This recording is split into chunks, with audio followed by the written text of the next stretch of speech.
agosto, seja muito bem-vindo ao Plano Anual de Leitura da Bíblia com Lana e Rosânia. Hoje nós vamos ler Jeremias, do capítulo 41 ao capítulo 44. Capítulo 41. No 7º mês daquele ano, Ismael, filho de Netanias e neto de Elisama, que era da família do rei, foi até Mispa, com 10 homens para encontrar-se com Gedalias. Enquanto estavam todos ali, tomando uma refeição juntos, Ismael e os 10 homens que estavam com ele pegaram as suas espadas e mataram Gedalias. Assim mataram aquele que tinha sido posto pelo rei da Babilônia como governador do país. Ismael também matou todos os judeus que estavam com Gedalias em Mispa e os soldados babilônios que estavam lá. No dia seguinte, antes que alguém soubesse que Gedalias tinha sido morto, chegaram ali 80 homens. Eles vinham de Siquém, Siló e Samaria. Estavam com a barba raspada e as roupas rasgadas, e tinham feito cortes no corpo. Eles traziam cereais e incenso para oferecer a Deus, o Senhor, no templo. Então Ismael saiu chorando de Mispa e foi encontrar-se com eles. Quando chegou perto deles, disse: Entrem e venham ver Gedalias. Quando eles entraram na cidade, Ismael e os seus homens os mataram e jogaram os corpos num poço. Mas havia no grupo 10 homens que disseram a Ismael: Não nos mate, temos trigo, cevada, azeite e mel escondidos no campo. Aí ele desistiu e não os matou como havia feito com seus companheiros. Era grande o poço em que Ismael jogou os corpos dos homens que ele havia matado. O rei Asa o havia cavado para se prevenir contra os ataques do rei Baasa, de Israel. Ismael encheu esse poço com os corpos dos homens que haviam sido mortos. E depois, Ismael partiu para o país de Amon, levando como prisioneiro as filhas do rei e todo o resto do povo que estava em Mispa. O comandante-geral, Nebuzaradã, tinha deixado Gedalias como responsável por essa gente. Joanã, filho de Careá, e todos os chefes do exército que estavam com ele, ouviram falar do crime que Ismael havia cometido. Então reuniram os seus soldados e foram combater contra Ismael. Eles o alcançaram perto do poço de Gibeão. Quando os prisioneiros de Ismael viram Joanã e os chefes do exército com ele, ficaram alegres. Aí viraram e correram para o lado de Joanã. Mas Ismael e 8 dos seus homens escaparam de Joanã e fugiram para o país de Amon. Então Joanã e os chefes do exército que estavam com ele reuniram os soldados, as mulheres, as crianças e os eunucos que Ismael havia levado para Mispa como prisioneiros depois de ter matado Gedalias. Assim reuniram a gente que Joanã havia tomado de Ismael em Gibeão e partiram, parando um pouco em Jerute-Quimã, perto de Belém.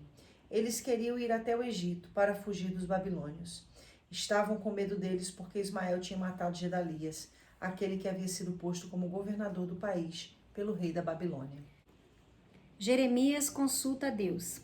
Então todos os chefes do exército, e Joanã, filho de Cariá, e Azarias, filho de Osaías, e pessoas de todas as classes vieram falar comigo. Disseram o seguinte: Por favor, Jeremias, atenda o nosso pedido.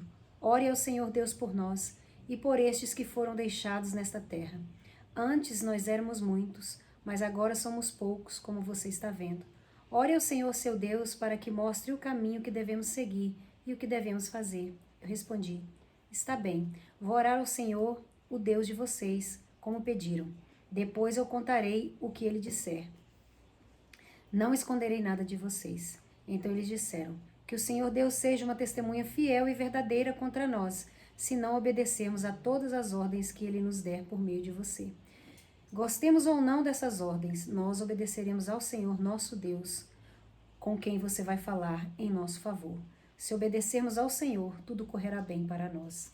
A resposta de Deus.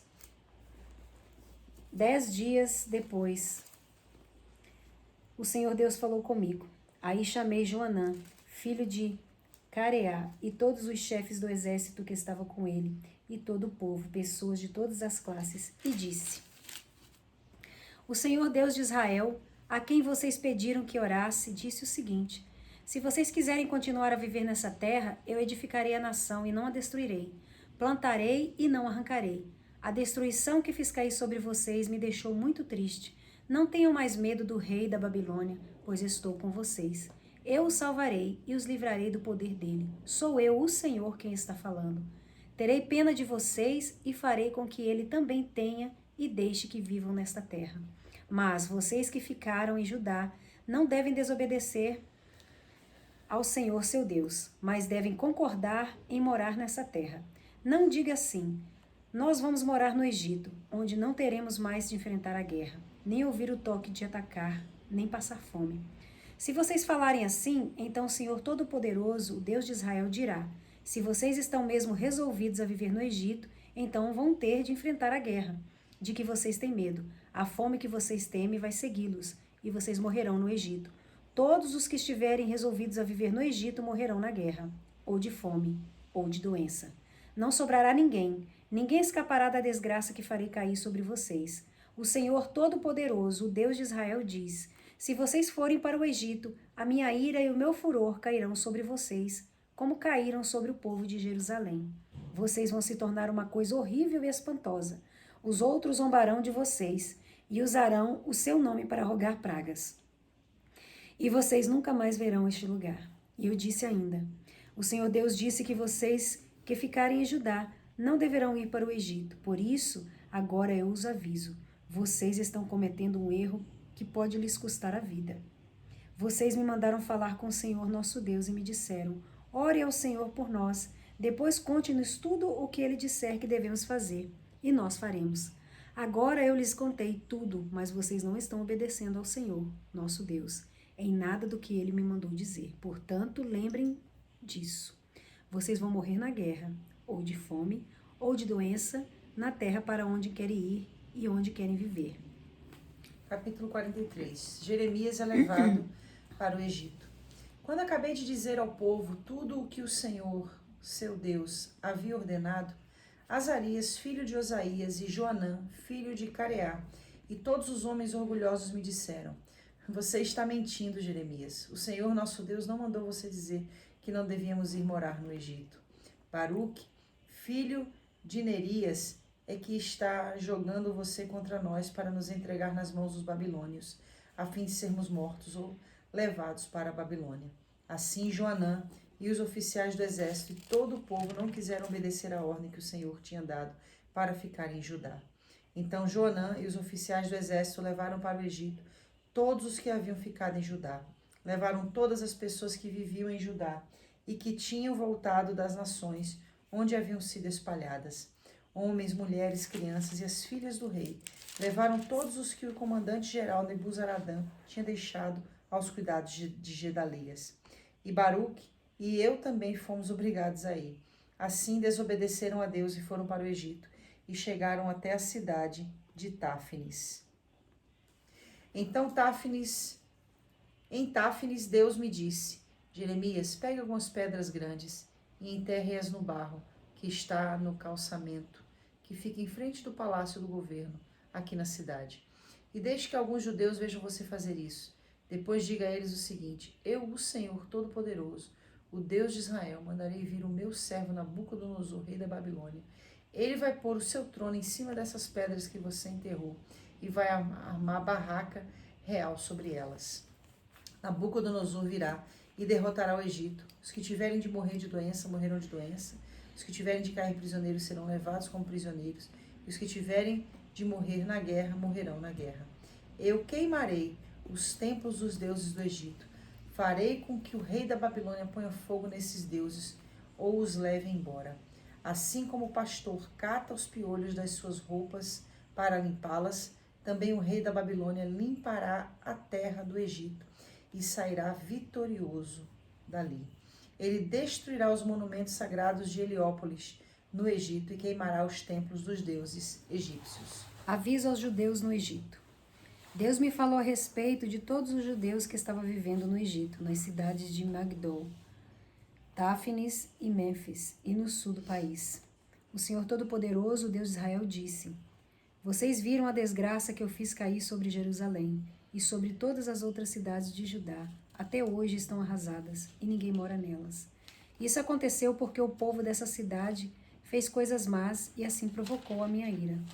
Eles ofereceram sacrifícios a outros deuses e foram atrás de deuses que nem eles, nem vocês, nem os antepassados de vocês haviam adorado antes.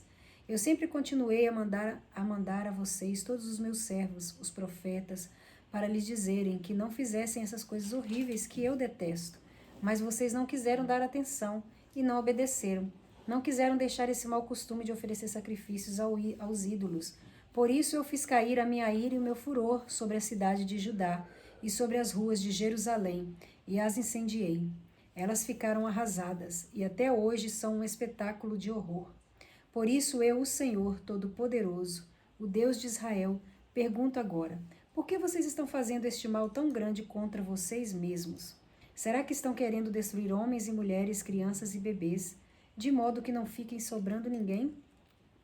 Por que é que vocês me irritam com seus ídolos, oferecendo sacrifícios a outros deuses aqui no Egito, onde vieram morar? Será que estão fazendo isso para se destruírem e para que as nações da terra zombem de vocês e usem o seu nome para rogar pragas? Será que já esqueceram as maldades que foram feitas nas cidades de Judá e nas ruas de Jerusalém pelos seus antepassados, pelos reis de Judá e as suas mulheres, e por vocês e as suas mulheres? Mas até hoje vocês não se humilharam, não me respeitaram e não viveram de acordo com as leis e os mandamentos que dei a vocês e aos seus antepassados. Portanto, eu, o Senhor Todo-Poderoso, Deus de Israel, destruirei vocês e acabarei completamente com o povo de Judá.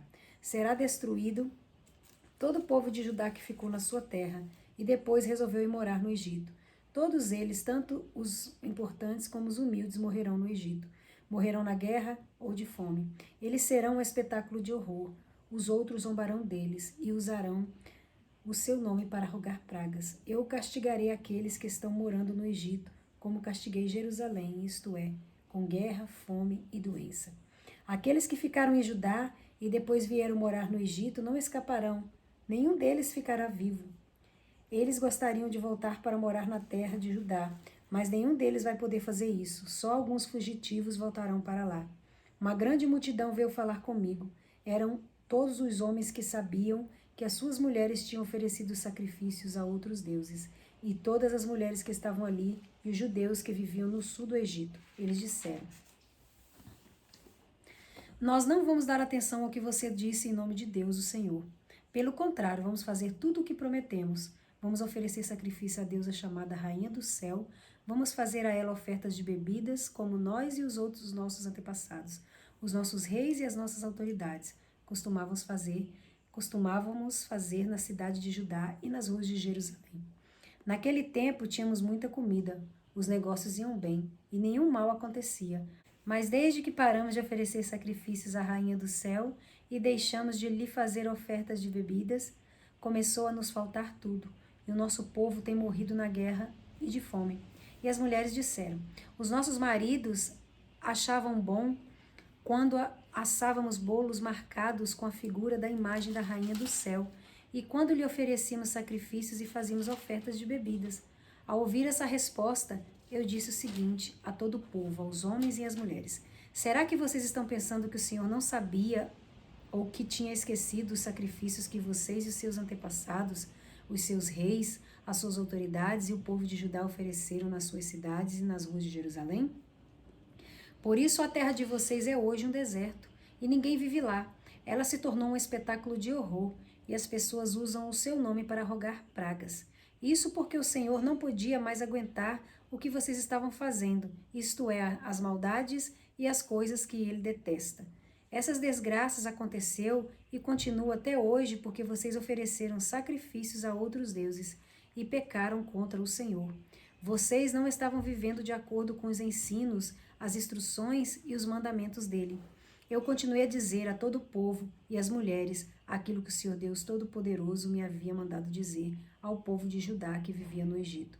Ele me havia mandado dizer o seguinte: tanto vocês como as suas mulheres fizeram promessas à Rainha do Céu. Vocês prometeram que iam lhe oferecer sacrifício e fazer ofertas de bebidas, e têm cumprido essa promessa. Está bem, paguem as suas promessas, cumpram os votos que fizeram, mas agora escutem bem a promessa que eu, o Senhor, vou fazer em meu poderoso nome a todos vocês judeus que estão no Egito. Nunca mais deixarei que nenhum de vocês use o meu nome para fazer uma promessa, dizendo: Juro pela vida do Senhor nosso Deus. Eu não vou trazer para vocês a felicidade, mas a desgraça. Vocês, todo o povo de Judá que vive no Egito, vão morrer na guerra ou de doença até que se acabem. Mas alguns escaparão da morte e voltarão do Egito para Judá. Então todos os que continuarem vivos em Judá e que vierem para o Egito ficarão sabendo qual foi a palavra que se cumpriu, se a minha ou a deles. Eu, o Senhor, dou a vocês o sinal como prova de que os castigarei neste lugar e de que a minha promessa de destruí-los se cumprirá.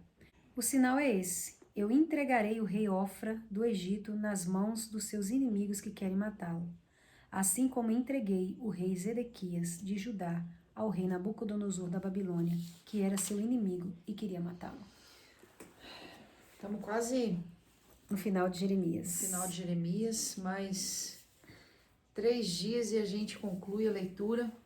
E cada porção uma mensagem impactante.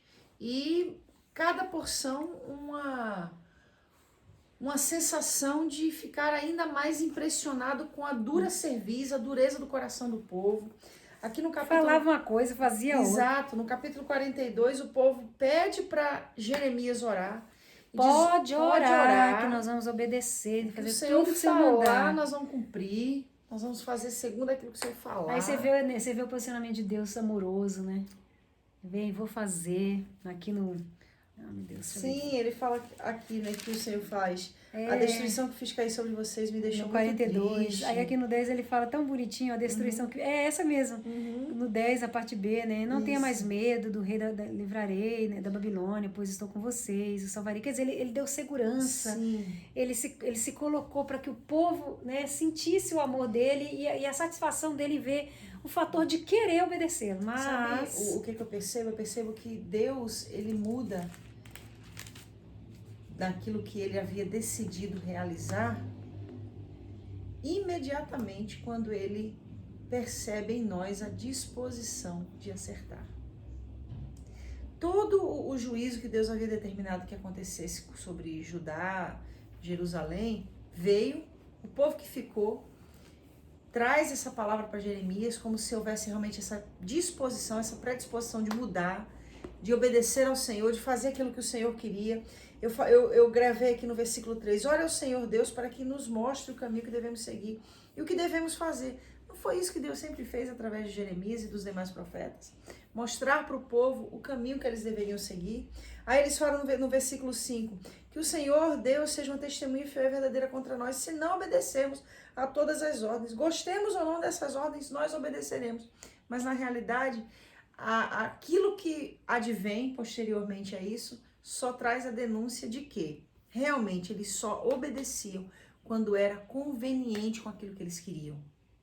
E quantas das vezes nós também não agimos assim com Deus, obedecendo somente mediante aquilo que é conveniente, realizando, fazendo somente mediante aquilo que a gente acredita que é bom, que vai dar certo.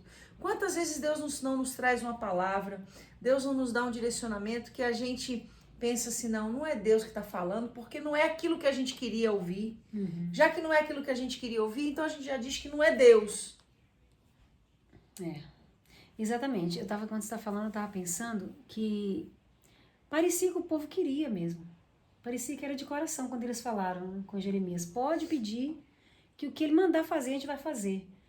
Então, assim, eu acho que assim, existe aqueles momentos em que, trazendo sempre para o nosso contexto, o nosso momento, né, que realmente a gente quer muito, as pessoas querem muito, nós queremos muito, mas parece que se perde no meio do caminho aquela vontade de obedecer. Você aquela não vontade de que fazer. Esse querer é superficial? Para mover o coração de Deus a ponto dele ver essa verdade dentro do coração, por exemplo, que é isso que você falou, né? Deus, ele se move quando vê que é verdadeiro. Então o povo muitas vezes queria de verdade, mas se perdia no caminho. Entendeu? E Deus não sabia que eles iriam se perder?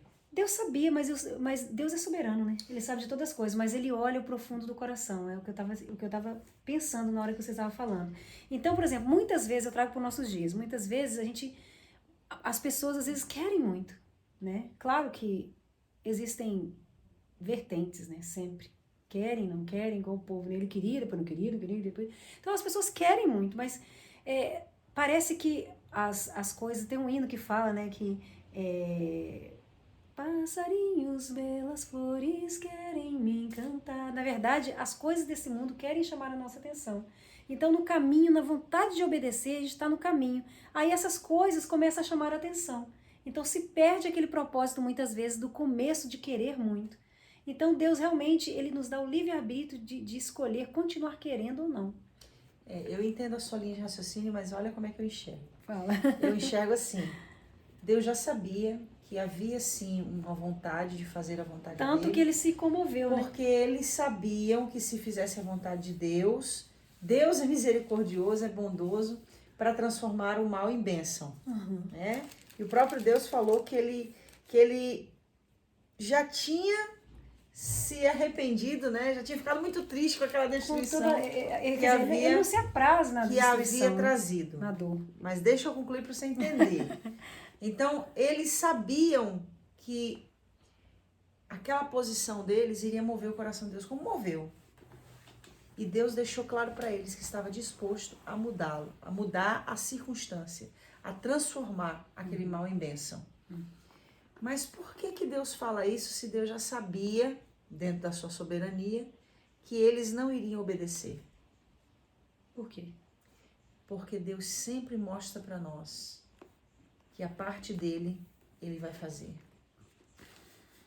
Que a nossa parte é a nossa responsabilidade.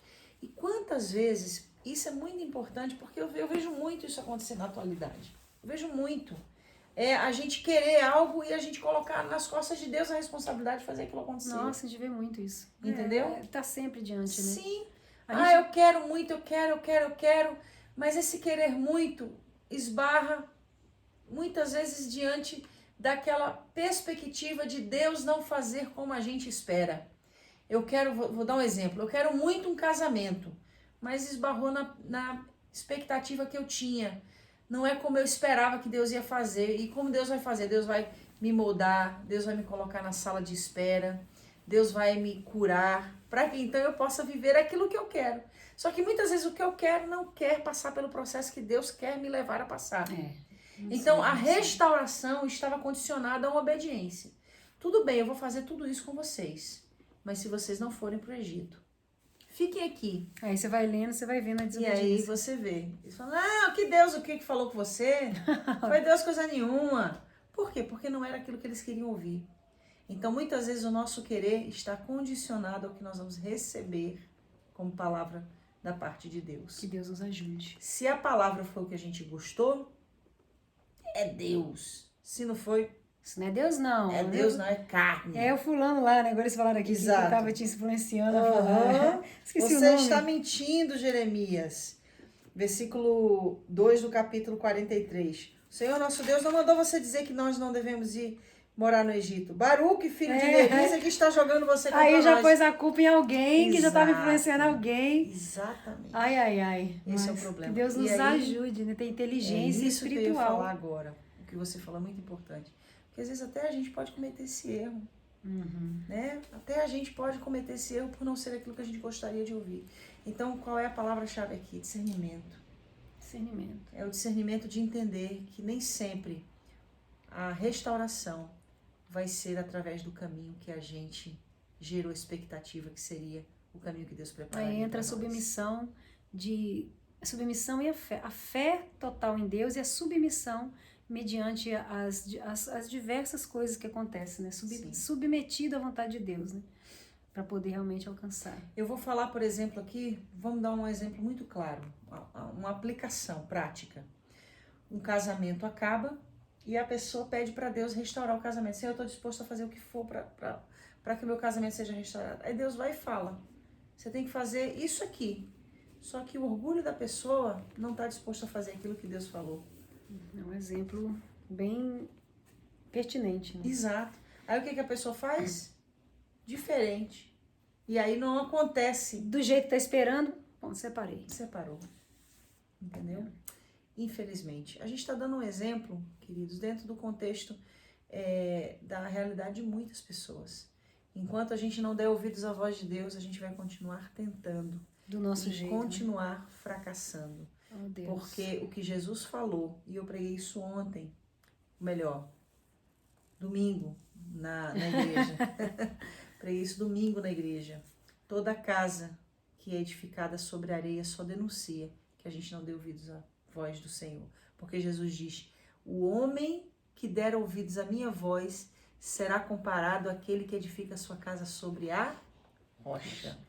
Que a gente possa ouvir a voz do Senhor. Que Deus nos ajude, né? Ainda que seja Em nome difícil, de Jesus. mas que a gente aceite obedecê-lo. Porque, sem sombra de dúvida, a edificação sobre a rocha será a maior prova da nossa obediência a Ele. Até amanhã.